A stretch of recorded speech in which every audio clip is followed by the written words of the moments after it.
Emmanuel అనే ఆ మాటకు దేవుడు మనకు తోడు అని అర్థం. యేసు ప్రభువారు ఈ లోకానికి వచ్చినప్పుడు ఆ మాట స్పష్టంగా ఎందుకు వినబడిందంటే, మనుషులమైన మనందరికీ తోడుగా ఉండాలని, మనల్ని బలపరచాలని, మన జీవితంలో జరుగుతున్న యుద్ధ వాతావరణం నుంచి మనల్ని విడిపించాలని యేసు ప్రభువారు ఈ లోకానికి వచ్చారు. నీకు విషయం తెలుసా? నువ్వు యేసు ప్రభువును అంగీకరించిన మరుక్షణము నుండే ఆత్మీయ యుద్ధంలో నువ్వు ఉన్నావు. స్పిరిచువల్ బ్యాటిల్లో నువ్వు కొనసాగుతున్నావు. దురాత్మ శక్తుల ప్రాబల్యంతో పోరాడాల్సిన పరిస్థితి ఉంటుంది. పాపంతో పోరాడాల్సిన పరిస్థితి ఉంది. శోధనలు నీ మీదకి దొమ్మిగా పడినప్పుడు నువ్వు పోరాడాల్సిన పరిస్థితి ఉంది.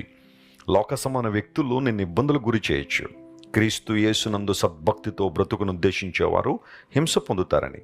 నువ్వు సత్యాన్ని అనుసరించుతున్నప్పుడు, నిజాయితీగా బ్రతుకుతున్నప్పుడు, యథార్థంగా ప్రవర్తిస్తున్నప్పుడు అనేక మందిని నీకు వ్యతిరేకంగా నిలబడి నిన్ను సవాల్ చేస్తున్నారేమో, నీ మీద యుద్ధాన్ని ప్రకటించారేమో.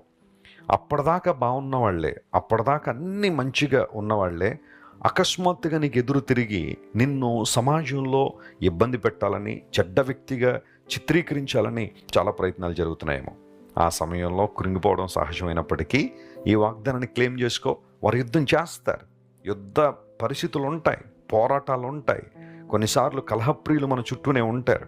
అయితే దేవుని వాగ్దానం ఎంత గొప్పదంటే, వారు నీ మీద యుద్ధం చేస్తారు కానీ నీ మీద విజయాన్ని సాధించలేరు.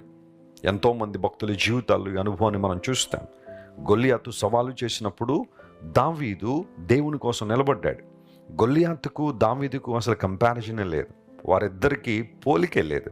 కానీ దావీదు దేవుని పక్షంగా వెళ్ళాడు గనుక, జీవం గల దేవుని నామాన్ని స్మరిస్తూ విశ్వాసంతో దేవుని ప్రేమిస్తూ వెళ్ళాడు కాబట్టి అంత గొప్ప శత్రువును కూడా మట్టి కరిపించగలిగాడు, విజయాన్ని సాధించగలిగాడు.